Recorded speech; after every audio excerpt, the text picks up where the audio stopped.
God-forsaken. Part 1. The Ceremony. The stone was cold against his palms. Kai-shun pressed both hands flat against the ancestral slab and felt the chill travel up through his wrists, into his forearms, spreading like something had been waiting inside the rock for a long time and was only now moving. Around him, the amphitheater was full. Every seat. Parents pressed against the railings on the upper tier, communicators raised. Teachers lined the stage perimeter in formal gray. The 4 guild masters had arrived in their own box. He'd spotted them before the ceremony started, arranged like chess pieces nobody was allowed to touch. The slab was 3 meters tall and smooth as ice, except at the edges, where ancient script had worn itself almost to nothing. Every student at Meridian First touched it on their graduation day. The divine beings came. A class was chosen. A path was set. That was how it worked. Kai had read every historical account of every awakening ceremony documented in the last 300 years. He'd read the footnotes. He'd read the footnotes' sources. He knew things about this ritual that the ceremony director, who'd been running these events for 30 years, had never bothered to learn. He also knew something nobody else in this amphitheater knew. The gods were lying. Not in a small way. Not in the way bureaucracies lie, cutting corners on paperwork, softening unflattering numbers. In the fundamental way.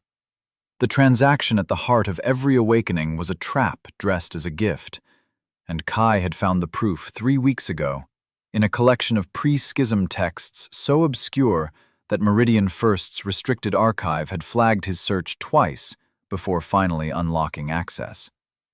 He hadn't told anyone. Standing at the slab now, both palms pressed against the cold stone, he kept his expression blank and waited. The light came first. Gold. Blinding. From somewhere above, like sunrise accelerated, and then a figure resolved out of the brightness, and the crowd made a sound that wasn't quite words, something more primitive than language. She was tall, golden armor, engraved with symbols that moved slightly when you stared at them. A greatsword that looked heavy enough to need 2 hands, held with one, blade up.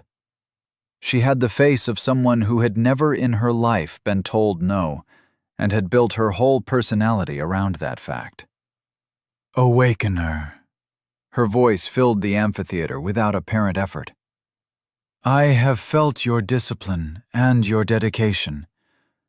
Walk with me, and I will grant you the glory of the warrior's path.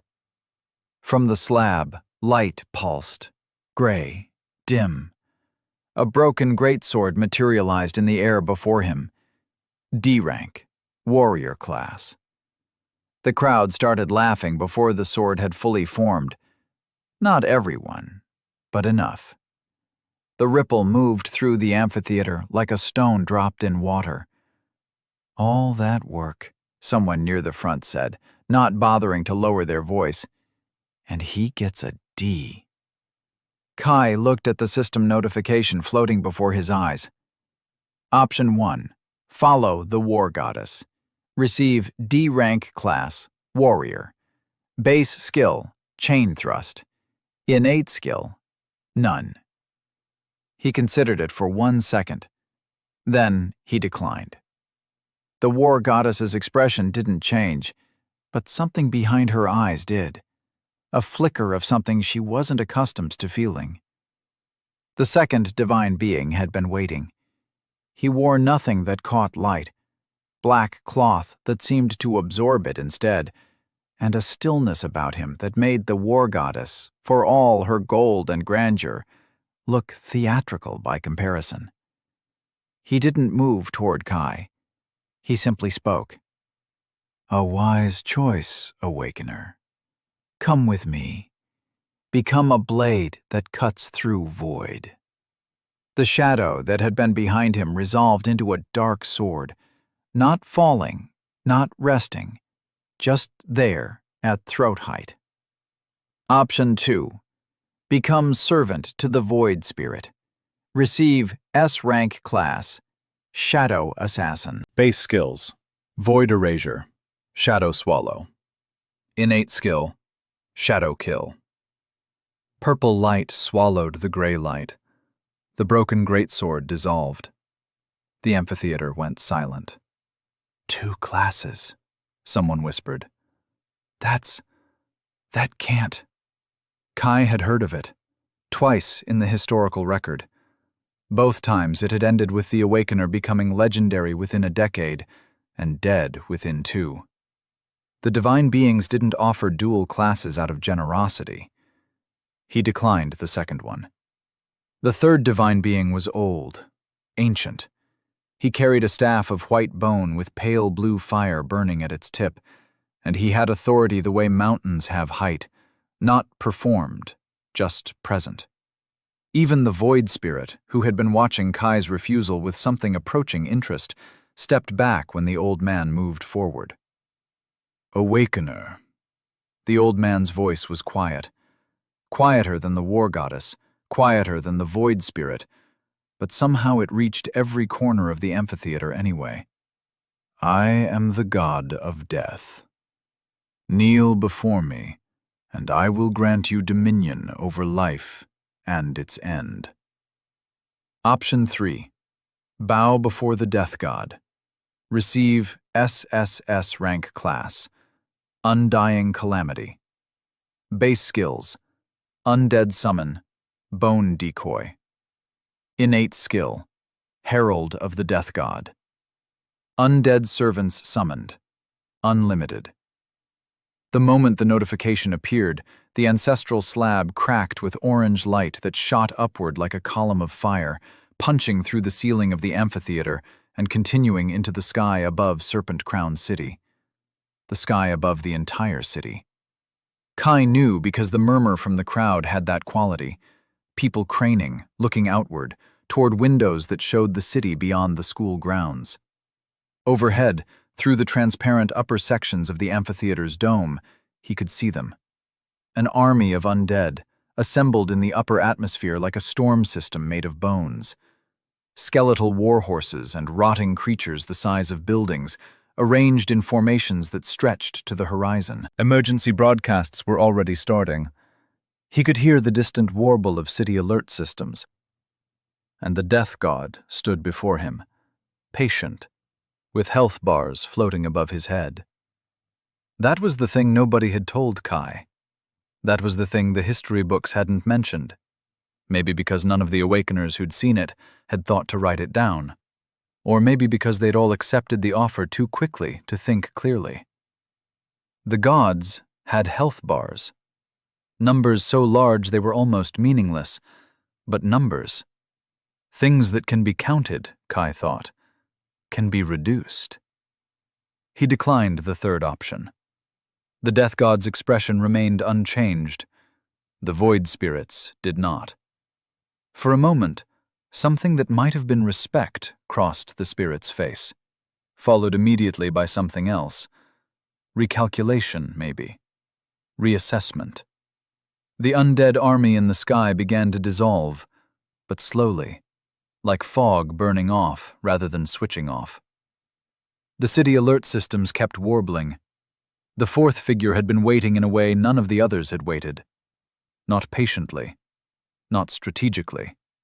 With the particular quality of waiting that comes from having very little strength left to wait with. He looked wrong next to the others. His clothes were torn. His dark hair was matted.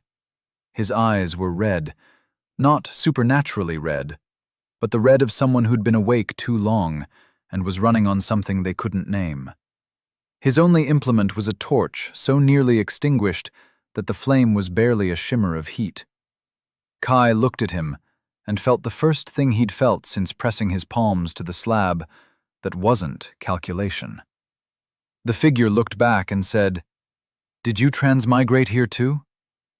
The amphitheater noise, the crowd's continued low-level chaos, the guild masters moving on the upper platform, the principal shouting something at a teacher, all of it dropped away. Nobody else could have known that. Kai hadn't told anyone. He'd kept it sealed behind every interaction, every test score, every carefully ordinary response. He'd come from another world, and he'd come alone. And the work of being alone was something he'd gotten so good at, he'd stopped noticing. "You're," Kai started. "Don't follow any of them." The figure spoke fast, too fast, like someone who knew they were running out of time. "This is a divine conspiracy. All of it. The system, the classes, the offering cycle. We're pieces. We're fuel. The gods can die, and we can become gods, but not if we keep feeding them." He wasn't dissolving, exactly. More like the signal that made him present was being reduced, frequency by frequency, until the stone floor was visible through his chest. "Wait," Kai said, but the figure was already gone. The light from his torch totem lingered for a moment, then settled. The ancestral slab produced a fourth notification. Option 4. Refuse all divine blessings. Be forsaken by all divine beings. Receive class. God forsaken. Base skills. None. Innate trait. Fractured divinity. Damaged beyond full function, but still capable of receiving offering. A god forsaken can offer the soul flames of any killed monster directly to their own fractured divinity, absorbing the monster's traits. And above each of the 3 remaining divine beings, health bars flickered. Kai stood at the center of 4 light pillars, gray, purple, orange, and the dim flicker of a nearly dead torch, and felt the full weight of what he was about to choose. The undying calamity was the obvious answer. SSS rank, an army from day 1, historical inevitability. But the gods could die, and the fractured divinity could receive offerings. And if every monster he killed fed him instead of a divine being who was already powerful enough to summon an undead army with the casual confidence of someone showing off their wardrobe, the math wasn't complicated. He chose the torch. The 3 divine beings, goddess, spirit, ancient god, watched the dim flame totem float toward Kai, circle him once at head height, and then sink into the space between his eyes. All 4 light pillars went dark simultaneously. Only the torch remained, and then it too vanished. Silence. Then Principal Mao's voice, stripped of all its ceremony day warmth. "What did he just do?" On the upper platform, Guildmaster Lien of the Phoenix Blade Alliance covered her mouth. Not in horror, in something that looked like she was stopping herself from speaking too soon. Guildmaster Chen of the Black Stone Circle was already standing, which he hadn't done since the ceremony started. Guildmaster Rong of the Cascading Water School had her arms crossed, and her eyes tracking the space where the torch totem had been, the way you watch something valuable to see which direction it falls. Only Guildmaster Zheng of the Silver Fang Syndicate was expressionless. He stood at the edge of the platform, looking down at the boy on the stage, and said nothing. Principal Mao pushed past a security official and charged down the stairs toward the awakening stage. "Shen, come down from there, right now!" Teacher Lin didn't move. She'd been teaching Kai's cohort for 3 years. She knew, in the particular way teachers know things that are too complex to explain quickly, that the boy on that stage had reasons. She might not understand them. That didn't make them less real. She crossed her arms and waited. Kai barely heard the principal. The system was still in front of him, and the notification had updated.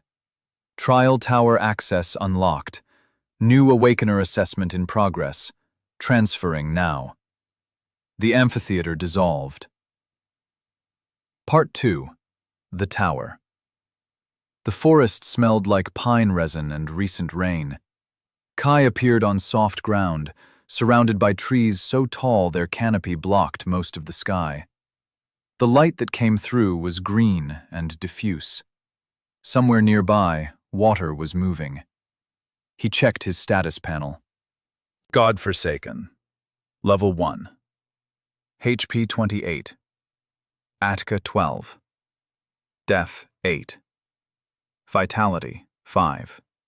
Strength 5. Agility 5. Spirit 5. Skills none. Innate trait fractured divinity. Flame points 0. He looked at these numbers for a moment. Worse than D rank, he thought. This is technically worse than no class at all. But the fractured divinity description was still there when he opened the detail. Divinity of one forsaken by all gods, damaged and incomplete, nevertheless capable of receiving offering. Soul flame offerings will slowly restore the fractured divinity. Every monster killed and offered will transfer one trait or skill to the God-forsaken. Every monster. Every single one. He picked up a branch that was the right weight for a spear. Not a spear, just a stick, but properly heavy and about the right length, and walked toward the sound of movement ahead. 3 goblins. He could see them before they saw him, which meant he had approximately 4 seconds to make decisions. Goblins were the weakest monster in the catalogued bestiary. Their average HP ranged from 40 to 70. Their attack speed was slow but erratic. They attacked in groups because individually they were too fragile to accomplish much, and they communicated by sound. Which means, he thought, if I take the first one down fast enough, the other 2 react to a body rather than a fight. He stepped on a twig deliberately. All 3 turned. The nearest goblin charged. Kai sidestepped, not gracefully, not with any skill that could be named, just with the particular competence of someone who'd spent 3 years in Meridian First's combat simulation program, running every standard combat scenario until the responses were reflexive, and put the stick into the goblin's chest with both hands and all his body weight behind it. The goblin's HP dropped to 0. It collapsed. The other 2 hesitated. In that hesitation, Kai moved. 5 minutes later, 3 goblin bodies lay in the wet undergrowth. 3 soul flames rose from them, pale and small, like candles being carried in an open hand. First offering, Kai thought. The flames floated toward him and dissolved. Soul flame offering. Goblin, times 3.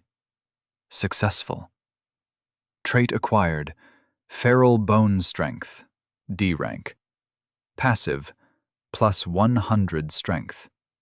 He felt it. Not dramatically, not like lightning, not like fire. More like something that had been just slightly loose suddenly clicked into place. His hands on the stick felt more certain. His stance felt lower, more grounded. His ATK had jumped from 12 to 135. He stared at the number. 3 goblins.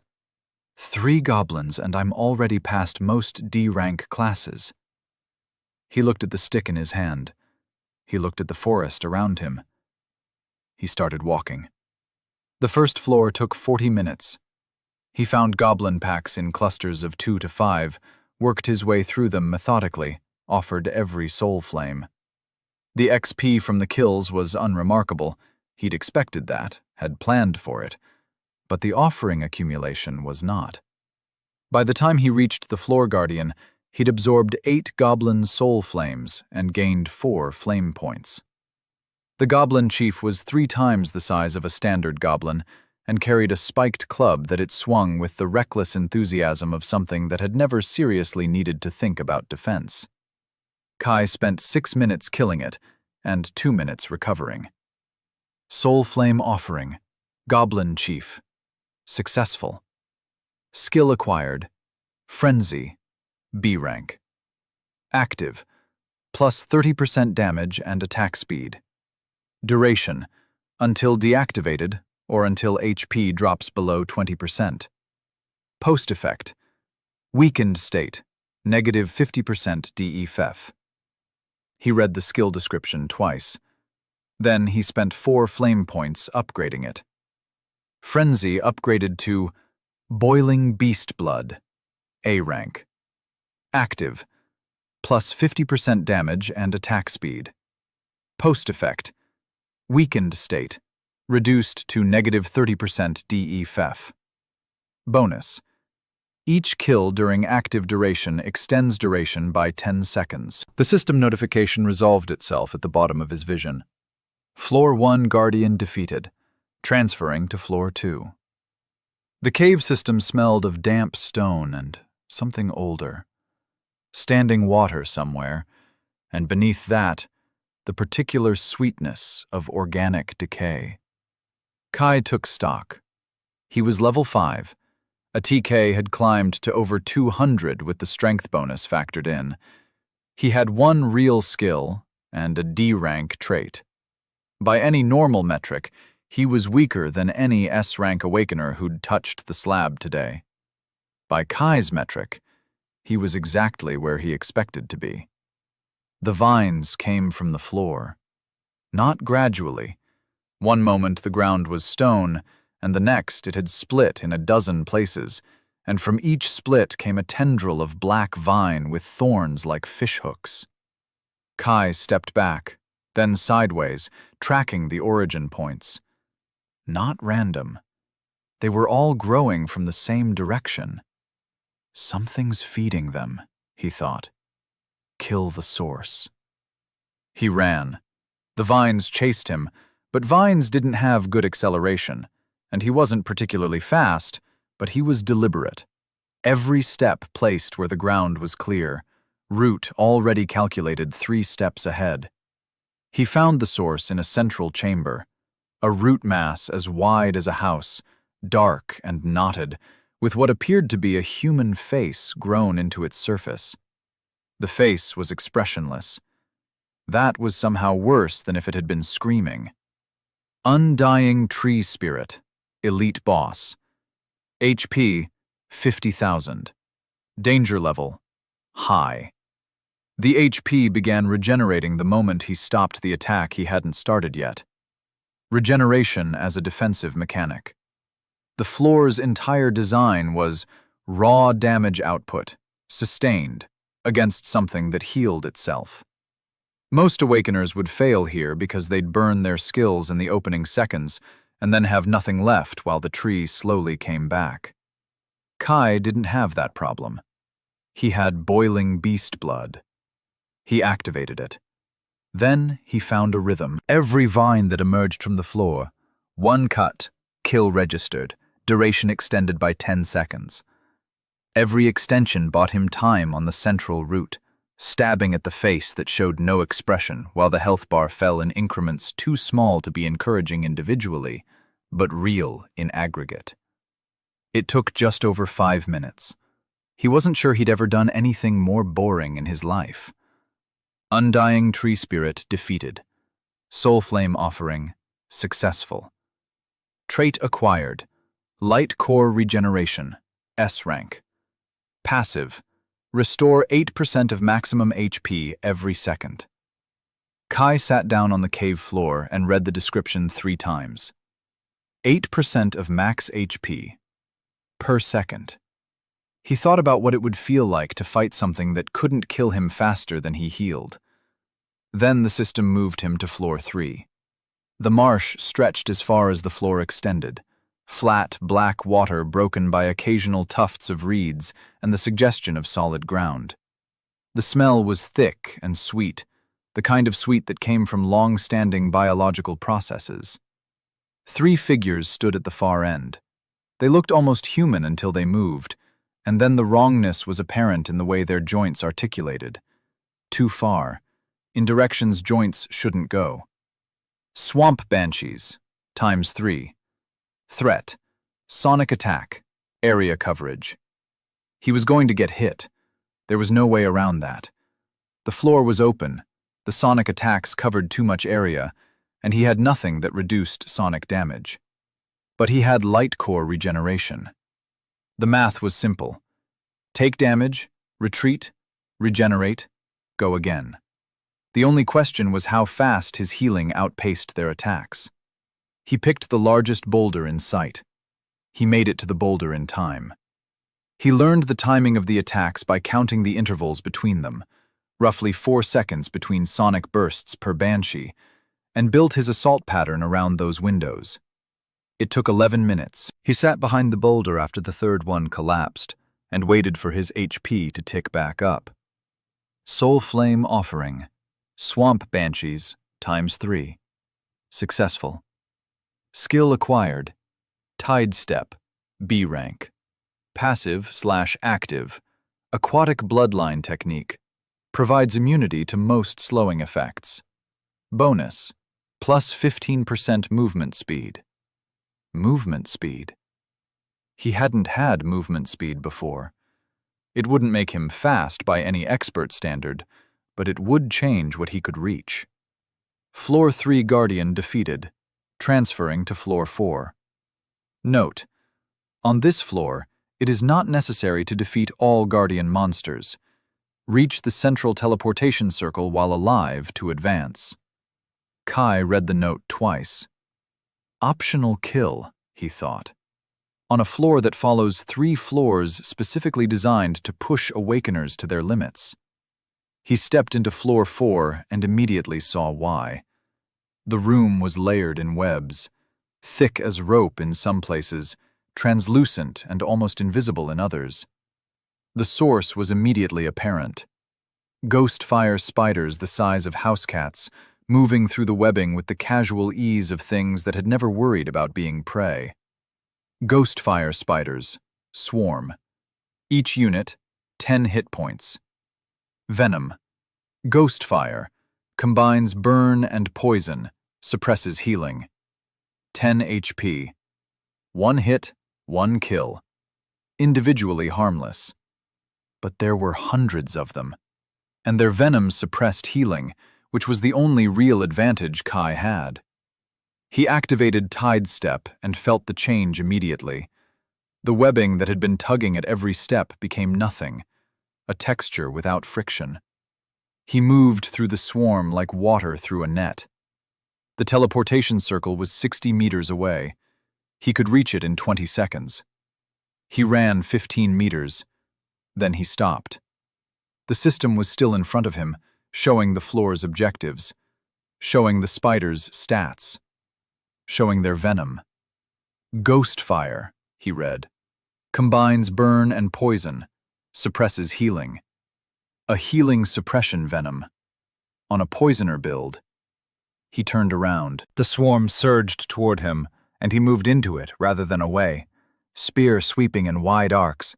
1 hit, 1 kill, 1 soul flame accumulated, and his HP dropped in chunks as the ghost fire venom stacked on him. 3 stacks, 4, the burn and poison combo ticking away his health bar. The teleportation circle's edge was under his left foot. He swept the spear one final time in a wide arc that caught 6 spiders simultaneously, triggered the offering ritual in the same motion, and stepped backward into the circle. The world changed. Soul Flame Offering. Ghost Fire Spiders, multiple. Successful. Trait/skill acquired. Ghost Fire Venom, rank 1. Active. Applies Ghost Fire Burn, continuous damage, reduces target defense, suppresses healing.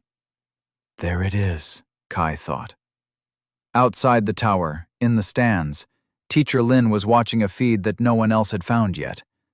The main broadcast had switched to the S-rank Awakeners, the ones everyone expected to be interesting.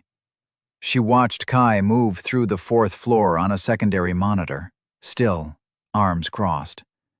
Around her, people had already dismissed him.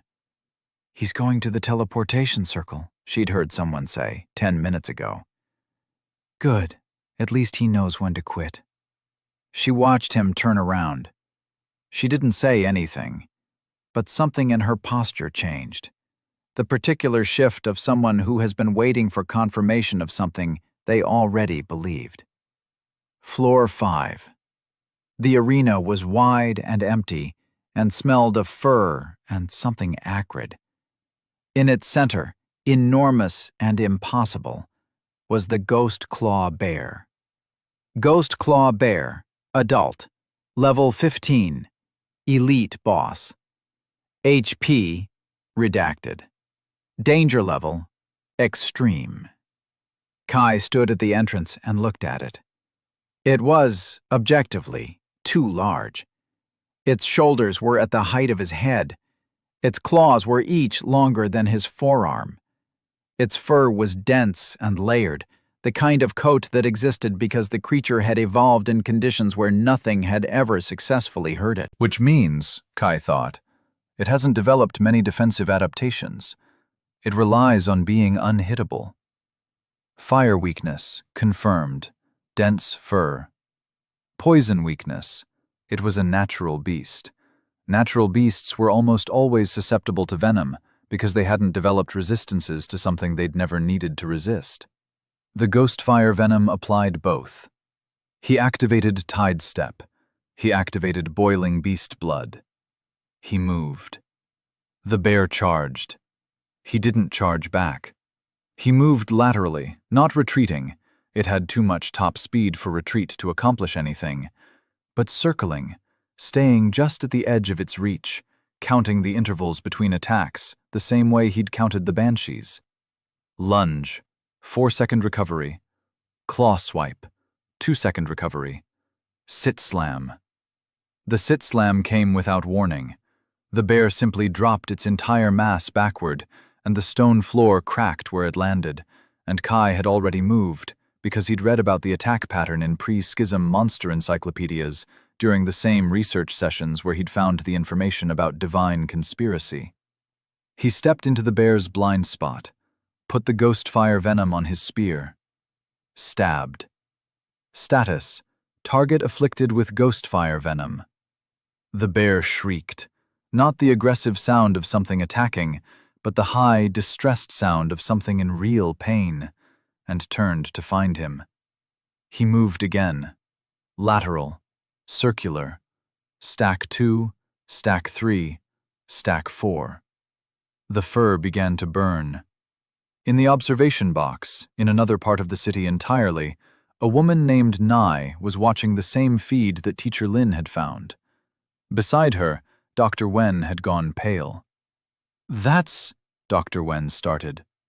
"I see it," Nai said. The Ghost Claw Bear's HP was dropping. Not fast, but it was dropping, and it wasn't going back up. And the boy with the wooden spear was nowhere near dead. Ghost fire venom, Nai thought, and felt something she hadn't expected. Professional admiration for whoever had designed the ability, followed immediately by the recognition that nobody had designed it. The boy had extracted it from the spiders. He'd chosen to go back into the swarm specifically to get it. "He didn't have that ability at the start of the floor," she said. "I know," Dr. Wen said. "He went back for it." "I know." On screen, the Ghost Claw Bear's HP reached 0. Its body hit the floor and dissolved. The Soul Flame offering happened immediately. Innate skill acquired. Savage Charge, B rank.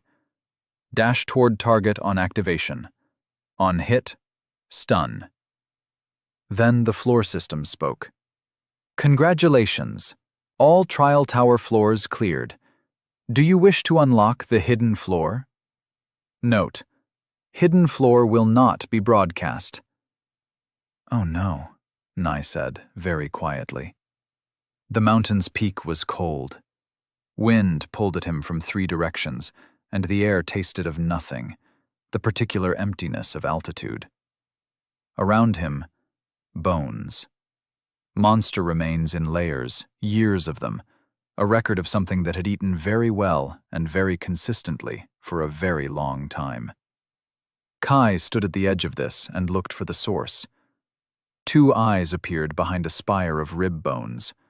golden, slit-pupiled, the size of dinner plates, watching him with an intelligence that predated whatever this trial tower had been built for by what looked like geological time.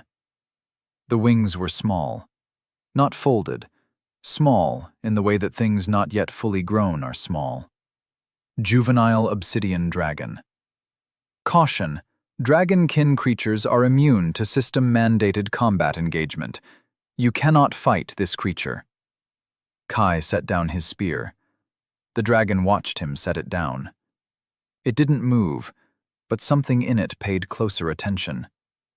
He walked toward it. Slowly. Not submissively. He wasn't performing caution. He was just moving at a speed that seemed appropriate for approaching something that had chosen to watch rather than attack. When he was close enough to see the individual scales, each one black-green, each one slightly iridescent at the edge, the dragon tilted its head, a gesture that was startlingly familiar. Then a notification appeared. Juvenile obsidian dragon offers a bond. Do you accept? Kai stood very still. He knew what bonding meant. He knew how rare it was.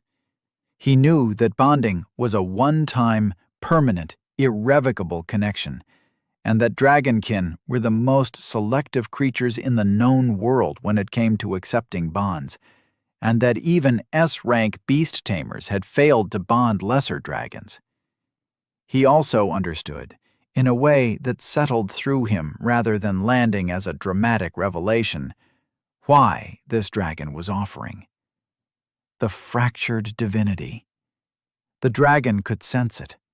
Creatures of high bloodline could perceive divinity directly, not the rank or the class, but the fundamental quality of it.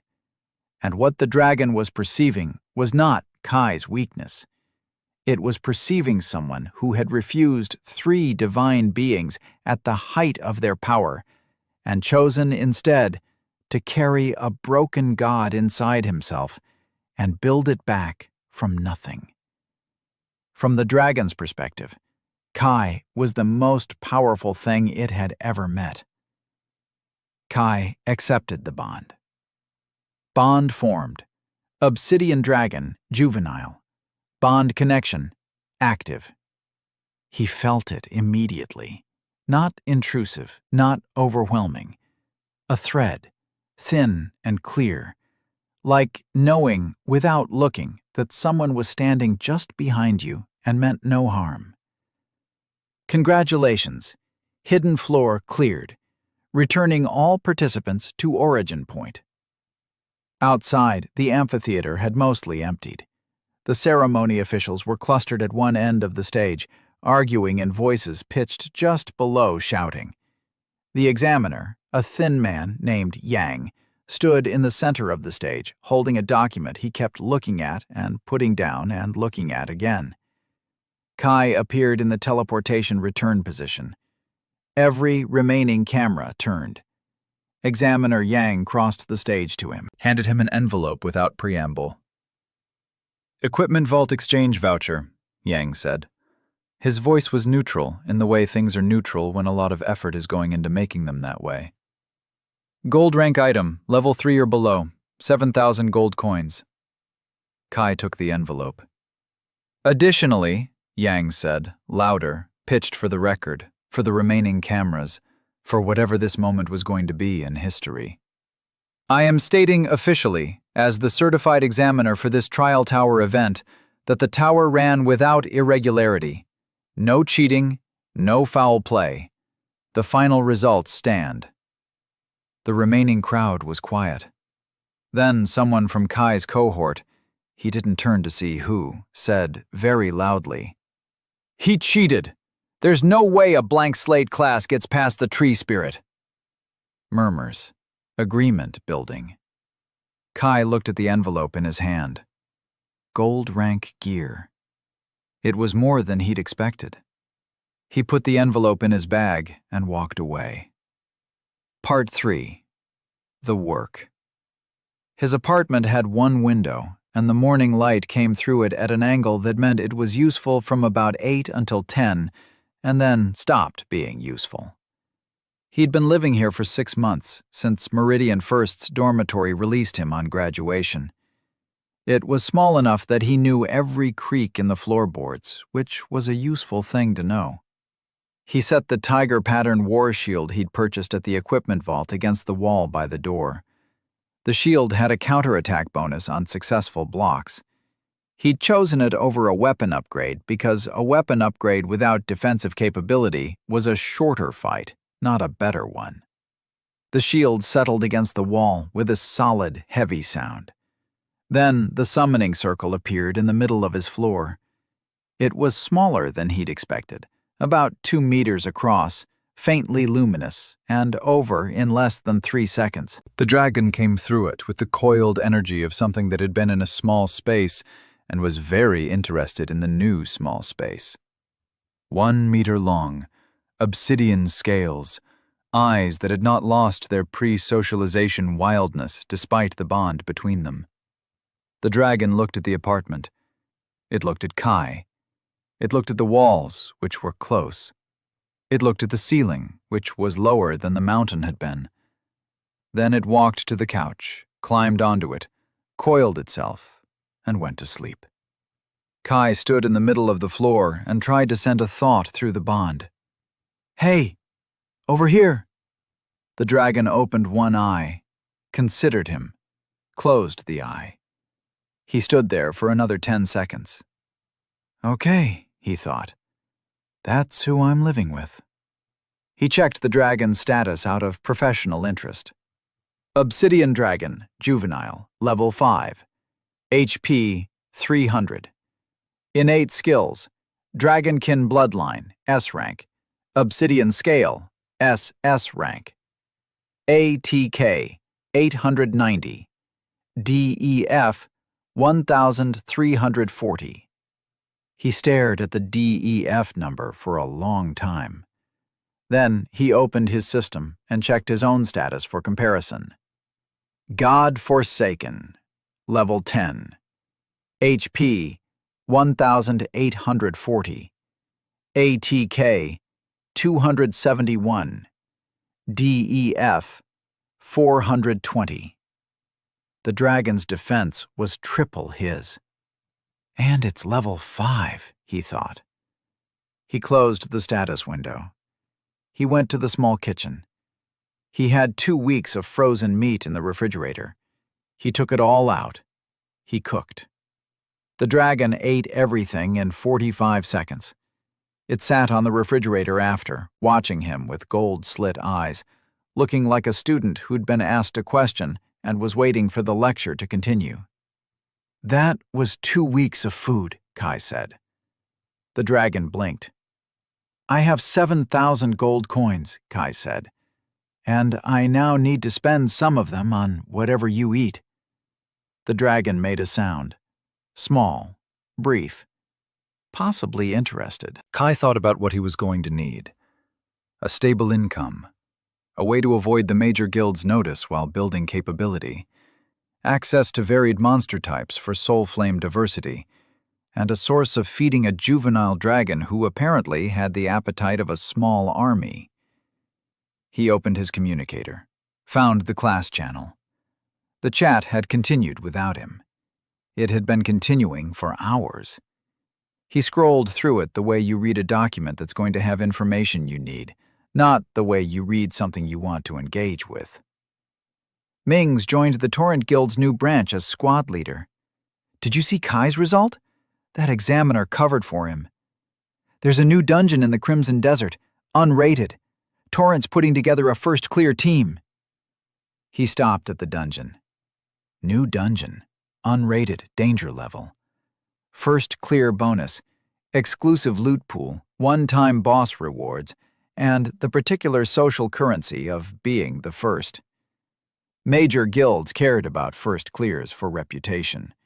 They sent their newer recruits to handle low-danger discoveries because the veterans' time was worth more elsewhere, which meant the Crimson Desert dungeon would be staffed by people near his own level, all competing for the same thing. And they won't know what I can do, Kai thought. He bought a map from a street vendor the next morning, a small man in a denim jacket who looked at his gear with the practiced eye of someone who made their living estimating other people's capability, said nothing, and gave him exactly what he asked for. He bought potions, HP and antidote, 2 sets. Not from the nearest shop, where prices had been inflated for graduation week. From a wholesale supplier 3 blocks from the North Gate, where the same product cost 40% less. He ate a meal before he left the city. Protein-heavy, high-calorie. The kind of meal that would keep his system operating at capacity during sustained combat. Then he walked to the North Gate. The gate guards checked his credentials: new awakener, no guild affiliation, no record of disciplinary action, hazard zone access approved. One of them looked at his class designation for a moment longer than necessary. He didn't explain it. He walked out. The Crimson Desert started where the road ended, a sudden transition from maintained gravel to red sand that crunched and gave underfoot with each step. The sun here was sharper than in the city, drier air, less atmosphere doing the work of filtering, and the heat was immediate and honest. Ahead of him, 2 kilometers of open desert before the terrain buckled into the formations where dungeon rifts typically appeared. He wasn't the first person headed there. He could see groups ahead, 4-person parties, 5-person parties, a 7-person unit that had the coordinated movement of a guild team rather than a pickup group. He kept to his own pace. The ultrasonic lock-on was already scanning. He'd unlocked it 2 days ago during the abandoned mine run.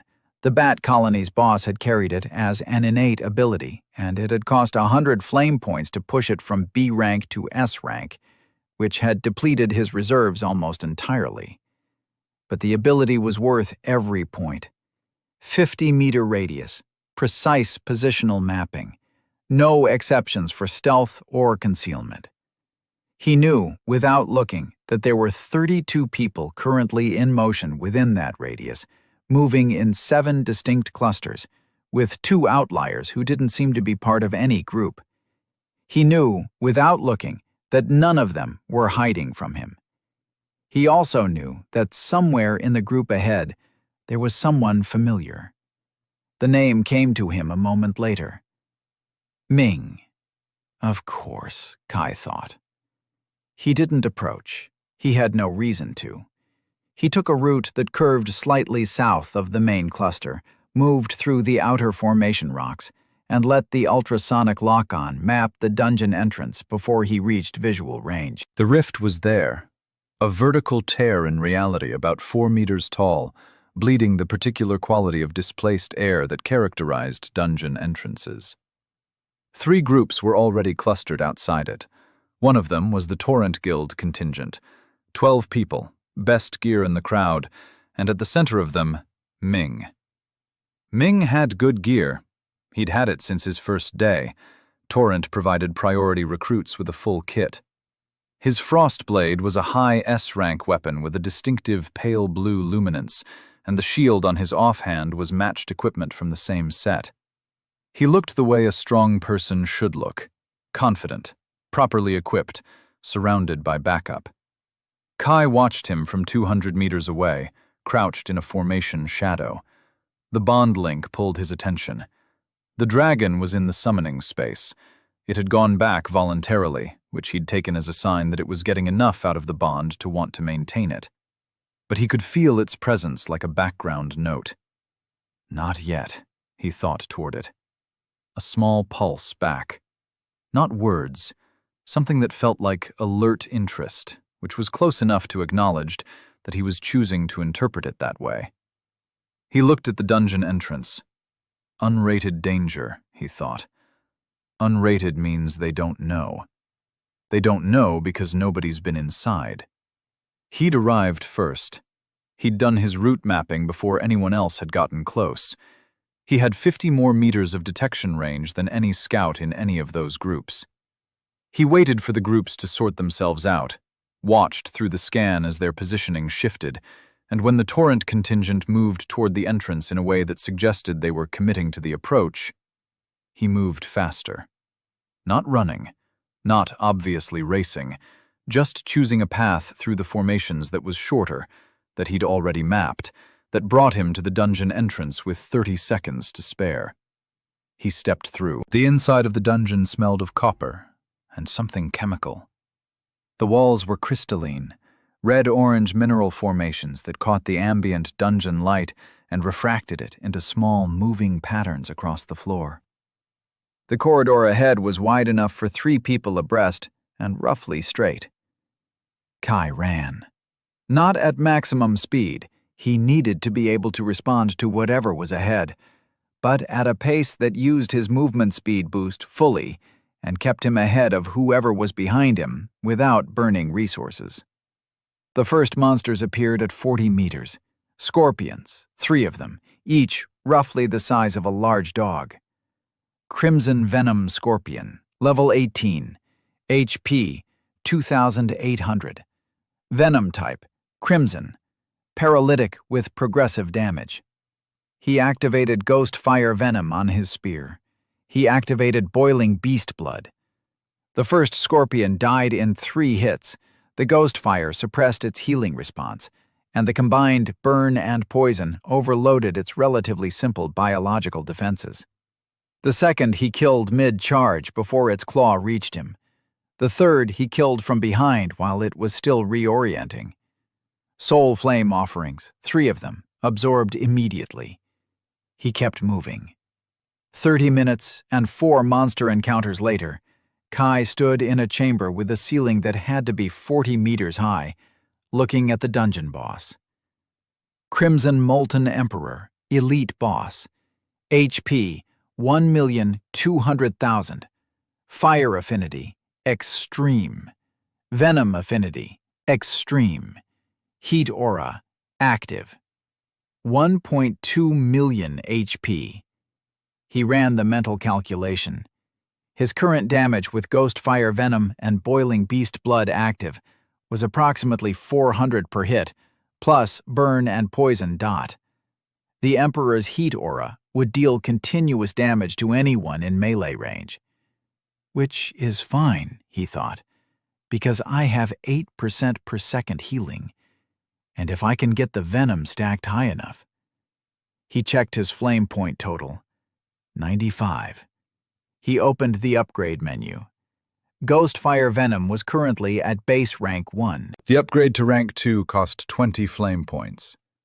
He spent them. Ghost Fire Venom upgraded, rank 2. Stacks now 12 maximum, up from 6. Each stack adds an additional 15% damage multiplicatively. Then he checked Boiling Beast Blood.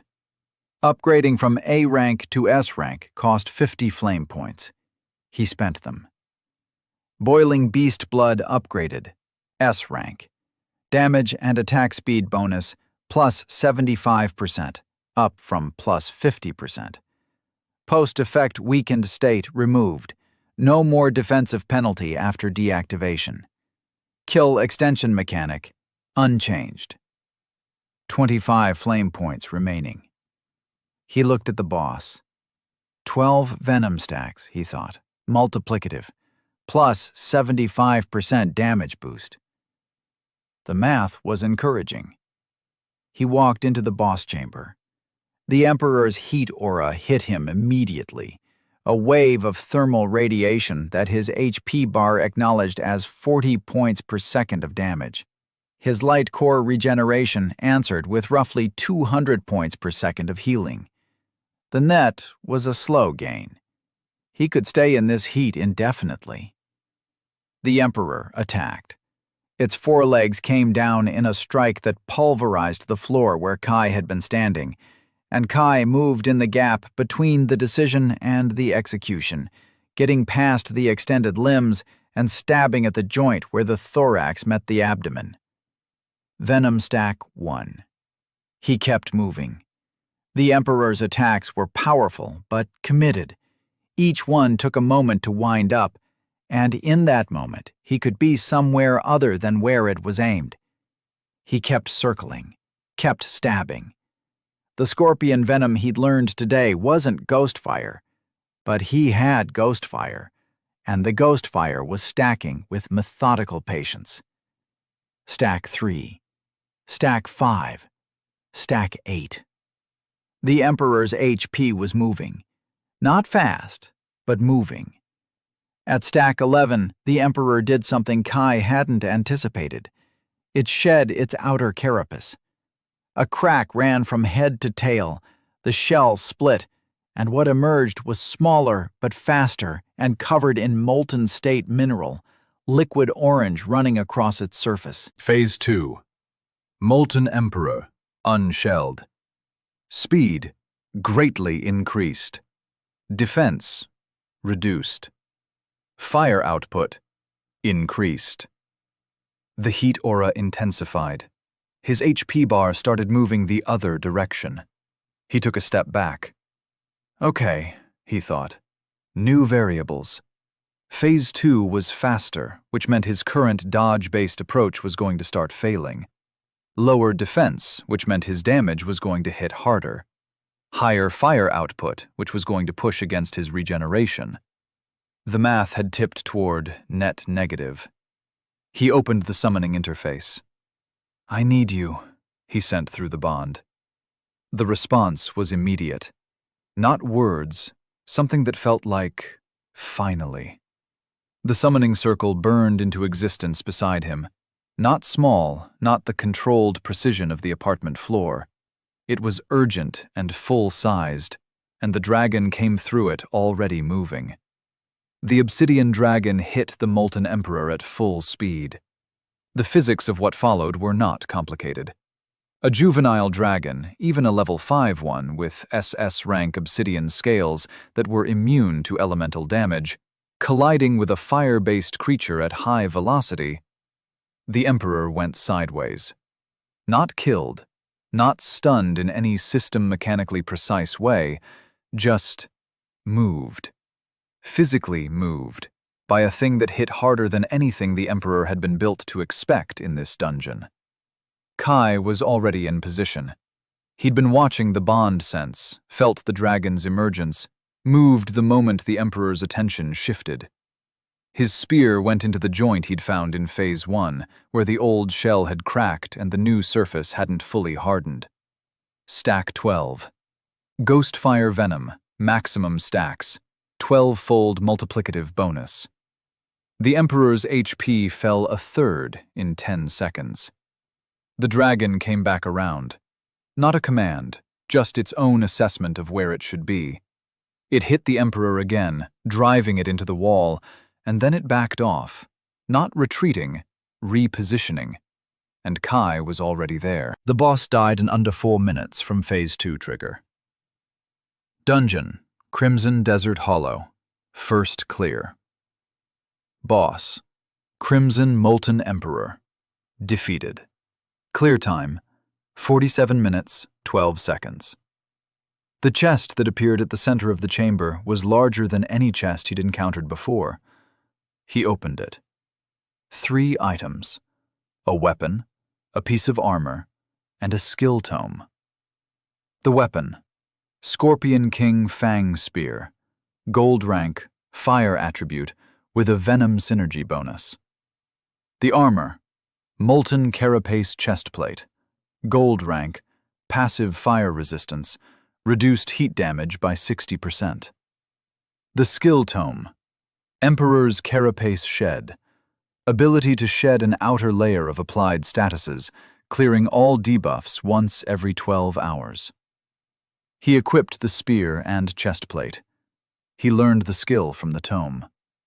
The dragon was sitting on the Emperor's remains with the expression of something that had made a decision and was comfortable with it.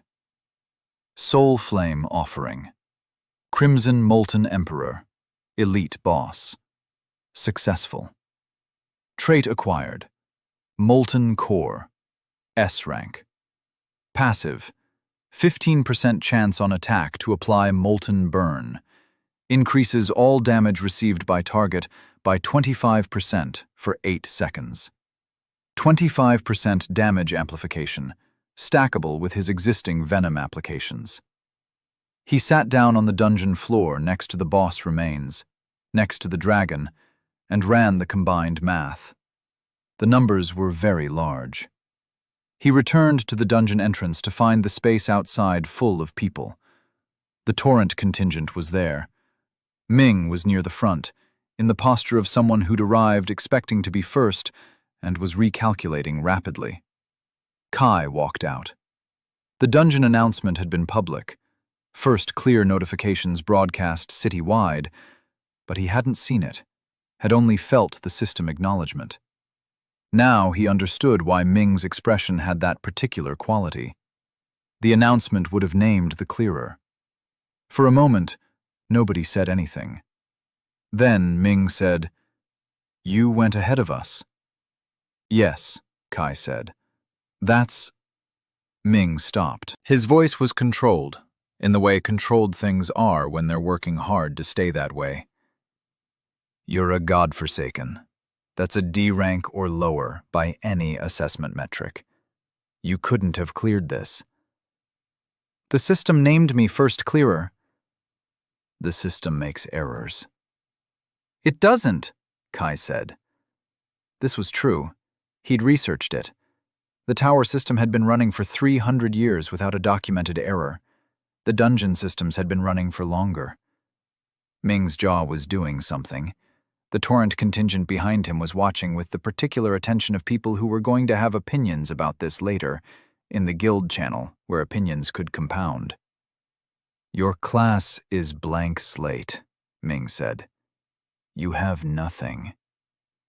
Kai thought about the 12-stack Ghostfire Venom, the S-rank Boiling Beast Blood, the Molten Core amplification, the dragon, currently back in the summoning space and, based on the bond sense, probably asleep.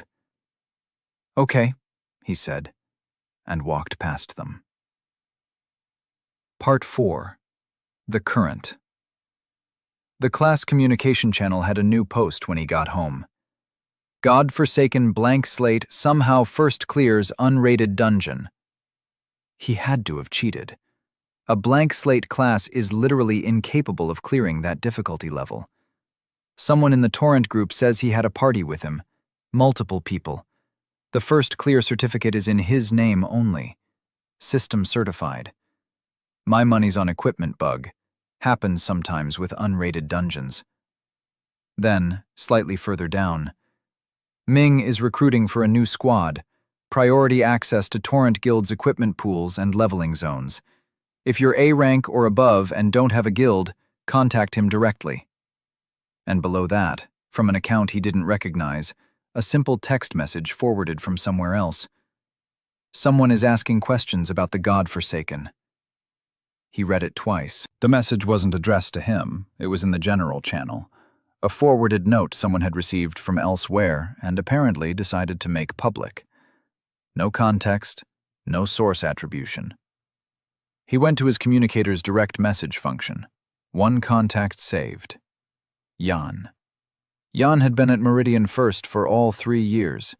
Shadowhunter class, S rank, currently unaffiliated. She'd turned down every major guild's offer so far, for reasons she'd never explained to him and he'd never asked about. She was in the top 3 of their cohort by every metric except the one that didn't have a metric, which was the category where Kai lived. She'd watched him in the trial tower. He'd seen the feed later. She'd been the only other person tracking his progress in the secondary monitors. He typed, "How many people are asking questions about me?" 3 minutes later, "More than you know. Less than you think you can handle." He considered that. Who's asking? Some of them official, some of them guild, some of them are not from this city. Okay. You should probably know that Nai is one of them. He stopped. Nai was the designer of this year's trial tower. He knew her reputation. She held a design certification that put her technical rank above every guildmaster in Serpent Crown City. She worked out of a research facility whose official purpose was unspecified. What does she want? I don't know, but she's not asking the way people ask when they want to recruit someone. He set down the communicator. The dragon, who had apparently woken up while he was reading, was watching him from the couch with an expression that meant nothing he could interpret, but that he was coming to associate with attention. "I know," he told it. The dragon blinked. "I know," he said again. He went to the kitchen. He had a small amount of protein left from the grocery run he'd done after the dungeon. Not much, because he'd spent most of his remaining coin on potions for the desert run, and he cooked it simply, because simple was faster, and he was hungry. The dragon materialized from the couch to the refrigerator without apparent effort, watching. Kai put the food on a plate. The dragon ate it in 9 seconds. He stood in the small kitchen with an empty plate and a dragon looking at him with the patient expression of something that had decided he was responsible for its ongoing comfort and had not yet received a sufficient argument against this position. He leaned against the counter. Outside, the city was moving.